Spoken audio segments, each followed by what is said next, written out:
Hello friends. हम लोग आज बात करने वाले हैं बी टेट एग्ज़ाम को लेकर के। बी टेट का एग्ज़ाम बिहार सरकार ने 2017 में करवाया था। अब ये कयास लगाई जा रही है कि इस बार यानी कि 4.0 में उन सारे विद्यार्थियों को मौका मिलेगा। तो इसकी एग्ज़ाम की तैयारी भी शुरुआत जो है, ये प्रारंभ जो है, यह इस बार आपको देखने को मिलेगा। यानी कि 2017 में इसका एग्ज़ाम हुआ था, अब आपका एग्ज़ाम जो है 2025 में होगा। तो हम लोग बात करेंगे कि बी टेट में आखिर कौन व्यक्ति हैं, कौन ऐसा विद्यार्थी हैं जो फॉर्म को अप्लाई करेंगे, क्या है योग्यता, योग्यता क्या है, उम्र क्या होगा, और बी टेट को कंप्लीट करने के लिए सिलेबस क्या होगा, और कितना कट ऑफ हमारे पास चाहिए ताकि हम इसमें पास कर सकें। तो चलिए हम लोग बात कर लेते हैं इस पे। तो सबसे पहले हम लोग यहाँ पर देखते हैं कि इसका एग्ज़ाम का जो मोड है ऑनलाइन होता है। ऑनलाइन एग्ज़ाम है, इसलिए कभी कभी आप देखते हैं बहुत कम समय में इस एग्ज़ाम की प्रक्रिया को कर लिया जाता है, समाप्त कर लिया जाता है। फॉर्म निकला, टाइम नहीं लगेगा। पूरी प्रक्रिया होने में 15, 20, 25 दिन में भी करवाया जा सकता है, कोई बड़ी बात नहीं है ना। तो यहाँ पर देखते हैं आप कि बिहार टेट 2025, क्योंकि आपको पता होगा कि सुप्रीम कोर्ट के द्वारा जिस तरह से झारखंड का जो मामला था, सी टेट की मान्यता को रद्द कर दिया, और वहाँ यानी कि जिस राज्य का, यानी कि झारखंड का जो जे टेट है, उसकी मान्यता को बरकरार रखा है। तो ये सिर्फ झारखंड ही नहीं बल्कि बहुत ऐसे उदाहरण है जहाँ पर आपको देखने को मिलेगा। जैसे आप राजस्थान चल जाते हैं, हिमाचल प्रदेश चल जाते हैं, वेस्ट बंगाल, तो सारे जितने भी राज्य हैं उन राज्यों को अपना टेट कराने का अधिकार है, और उसी के अनुकूल और उसी के अनुसार विद्यार्थी को मौका मिलता है, मतलब उस प्रतियोगिता परीक्षा में बैठने का। तो हो सकता है कि बिहार भी इस पर ज़्यादा फोकस करिए। तो बिहार के लिए जो बिहार टेट है उसके लिए योग्यता क्या होना चाहिए, तो यहाँ पर देखिए, बी टेट को कंप्लीट करने के लिए बी टेट का एग्ज़ाम होगा ही होगा, क्योंकि कंप्यूटर टीचर की एक बहुत ही बड़ी वैकेंसी आ रही है। तो इसके लिए एक मानक जो रखा गया है, बी टेट लेगा ही लेगा, और ये कन्फर्म है। तो यदि हम लोग योग्यता की बात करें यहाँ पर, तो पेपर 1 to 5 पीआरटी के लिए, योग्यता होना चाहिए यहाँ पर मैट्रिकुलेशन में। अगर मैट्रिक में आपने 45% मार्क्स लाया है तो आप बिल्कुल इसके योग्य हैं। ग्रेजुएशन में कम से कम आपका 50% मार्क्स होना चाहिए। और इसमें बैठने के लिए अगर आप फाइनल ईयर में भी हैं, यानी कि अपेयरिंग के स्टूडेंट भी हैं, तो आपको मौका दे रहा है यहाँ पर, आप अपेयरिंग में भी बैठ सकते हैं। और सबसे बड़ी बात क्या है, NIOS को जो विद्यार्थी हैं उनको भी यहाँ पर मौका मिल रहा है। इसलिए देखिएगा, इस बार पीआरटी के एग्ज़ाम में सीटों की संख्या तो ज़्यादा है, साथ ही साथ फॉर्म अप्लाई करने वालों की संख्या भी सबसे ज़्यादा देखने को मिलेगा। उसके बाद हम लोग यहाँ पर बात करते हैं पेपर 2 मतलब 6 to 8 की, है ना, टीचर बनने के लिए क्या योग्यता है। तो यहाँ पर ग्रेजुएशन प्लस डिप्लोमा होना जरूरी है, 2 साल का डिप्लोमा भी होना जरूरी है। और यहाँ पे वो विद्यार्थी भी जो अपेयरिंग जो लास्ट ईयर में है उनको भी मौका मिलेगा, और यहाँ पे इस फॉर्म को अप्लाई कर सकते हैं। इस फॉर्म को अप्लाई कर सकते हैं, अगर अपेयरिंग में भी हैं, लास्ट ईयर चल रहा है, तो आप यहाँ पे योग्य हैं। उम्र की बात किया जाए तो उम्र जनरल और ईडब्ल्यूएस की, अगर हम लोग बात करें तो मेल का उम्र हो जाएगा 37 वर्ष, और फीमेल का हो जाएगा 40 वर्ष, है ना, मैक्सिमम।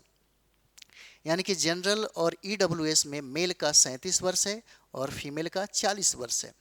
बीसी और ईबीसी का, मेल में 40 वर्ष है और फीमेल में भी 40 वर्ष है। और यहाँ पर हम लोग देखेंगे एससी और एसटी का, तो एससी एसटी का मेल और फीमेल दोनों का उम्र, है ना, समान है, 42 वर्ष रखा गया है। उसके बाद देखिए एग्ज़ाम पैटर्न क्या है। तो एग्ज़ाम पैटर्न में अगर हम लोग पेपर 1 की बात करें या पेपर 2 की बात करें, बी टेट की हम लोग बात कर रहे हैं, तो पेपर 1 में प्रश्नों की संख्या 150 होता है, 150 प्रश्न पूछे जाते हैं। प्रश्नों की संख्या 150 है और 150 मार्क्स का होता है, और 2.5 घंटे का एग्ज़ाम, है ना, 2.5 घंटे का एग्ज़ाम आपसे लिया जाता है। कोई निगेटिव नहीं है, कोई प्रॉब्लम नहीं है, नेगेटिव बिल्कुल है ही नहीं, तो परेशान होने की ज़रूरत ही नहीं है। यानी कि नेगेटिव नहीं है तो पेपर 1 में 150 प्रश्न पूछे जाएंगे 150 मार्क्स का, और यहाँ 2.5 घंटे का समय मिलता है आपको। उसी तरीके से हम लोग यदि पेपर 2 की बात करें तो पेपर 2 में भी 150 प्रश्न पूछे जाते हैं और 150 मार्क्स का रहेगा, और 2.5 घंटे का समय आपको यहाँ पर मिलता है और पर्याप्त है यहाँ पर। और देखिए कोई निगेटिव नहीं है कि हमको निगेटिव को लेकर के थोड़ा सा है ना विद्यार्थी लोग परेशान हो जाते हैं, कोई निगेटिव नहीं, 150 में 150 मारिए। अब हम लोग यहाँ पर बात करेंगे सिलेबस में क्या क्या है। सिलेबस में क्या क्या है, देखिए यही चीज़ें आपको पढ़ना है कहाँ पे, बिहार शिक्षक भर्ती 4.0 का एग्ज़ाम अगर दे रहे हैं तो यही चीज़ें वहाँ भी है ना पढ़ना पड़ेगा, कुछ चीज़ें एक्स्ट्रा आपको यहाँ पर पढ़ना है। तो चलिए हम लोग पेपर 1 की अगर बात करें तो पेपर 1 में 150 प्रश्न जो पूछे जाते हैं, कहाँ कहाँ से पूछे जाते हैं इसको समझिए। ये चाइल्ड डेवलपमेंट एंड पेडागोजी से 30 प्रश्न पूछे जाते हैं, इससे 30 प्रश्न पूछे जाते हैं। पेडागोजी से 30 प्रश्न है। उसी तरह से लैंग्वेज फर्स्ट पेपर, मतलब लैंग्वेज फर्स्ट जो कंपलसरी है, यहाँ से 30 प्रश्न पूछे जाते हैं। उसके बाद जो लैंग्वेज 2 है ये भी कंपलसरी है, जो 30 प्रश्न पूछे जाते हैं यहाँ से। और उसके बाद देखिए मैथमेटिक्स जो है, मैथ, यहाँ से 30 प्रश्न पूछे जाते हैं। और बिहार का जीके और जीएस, जीके जीएस से 30 प्रश्न पूछे जाते हैं। अगर टोटल को काउंट करिएगा तो टोटल 150 प्रश्न हो जाता है। और ये आपके पेपर 1 में है, यानी कि 1 to 5 प्राइमरी टीचर, पीआरटी के टीचर बनने के लिए ये आपका सिलेबस है। इतना सिलेबस कंप्लीट करके जाना होगा, इतना सिलेबस जो है कंप्लीट करके जाना होगा, और यहीं से प्रश्न आपसे पूछा जाएगा। और वो विद्यार्थी जो 6 to 8 का एग्ज़ाम देना चाहेंगे उनके लिए सिलेबस थोड़ा सा डिफरेंट है। लेकिन यहाँ पर 3 जो चीज़ें हैं, चाइल्ड डेवलपमेंट है ना एंड पेडागोजी, 30 प्रश्न पूछे जाते हैं। उसके बाद लैंग्वेज 1 जो कंपलसरी है 30 प्रश्न पूछे जाते हैं।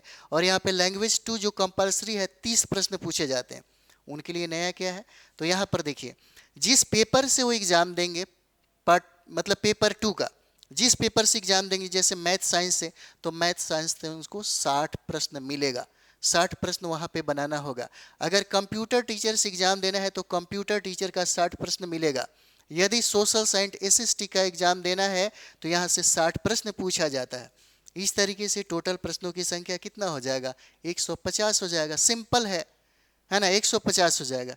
उसके बाद यहाँ पर देखिए कट ऑफ, अगर जनरल क्लास के विद्यार्थी हैं या अदर क्लास के जो विद्यार्थी हैं, अदर स्टेट के जो विद्यार्थी हैं, उनको कम से कम यहाँ पर 50% मार्क्स आना चाहिए, मतलब 75 आ रहा है तो पास है। उसी तरह जो बीसी है, बीसी के लिए 45% यानी कि 69 आना जरूरी है। उसके बाद ओबीसी का देखते हैं तो ओबीसी का 42.5% यानी कि 64 अंक आना जरूरी है। और एससी एसटी और हैंडीकेप की बात करें तो 40% आना जरूरी है। कितना, तो 60 अंक। उसी तरीके से यहाँ पे पीडब्ल्यूडी की बात करें तो 40% मतलब 60 अंक आना जरूरी है। और बिहार की सभी महिलाओं के लिए, किसी भी वर्ग की हो, सारे महिलाओं के लिए जो बिहार की वासी हैं, बिहार की निवासी हैं, उन सारे विद्यार्थियों के लिए महिला कैटेगरी में 40% अंक लाना जरूरी है। यानी कि 60 अंक अगर वो लाती हैं तो फास्ट मानी जाती है ना, यहाँ पर वो क्या होंगी, पास मानी जाएगी। ठीक है, ये सब चीज़ें हैं। तो ये इतना सिलेबस हो गया। इस तरीके से आप अपनी तैयारी करिए। और इसके लिए सबसे ज़्यादा ज़रूरी है एक बार किताबों का अध्ययन कर लीजिए, इसका फ़ायदा आपको 4.0 में मिलेगा। एक बार एससीईआरटी और एससीईआरटी का अध्ययन करिए। अगर एससीईआरटी और एससीईआरटी का अध्ययन अगर कर लिया जाए है ना, तो इसका फ़ायदा आपको इससे में भी बिहार टेट में भी मिलेगा, और साथ ही साथ आपको बीपीसीटीआरई 4.0 में भी आपको मिलेगा, है ना। तो चलिए मिलते हैं हम लोग नेक्स्ट वीडियो में। थैंक यू वेरी मच आप सभी लोगों को।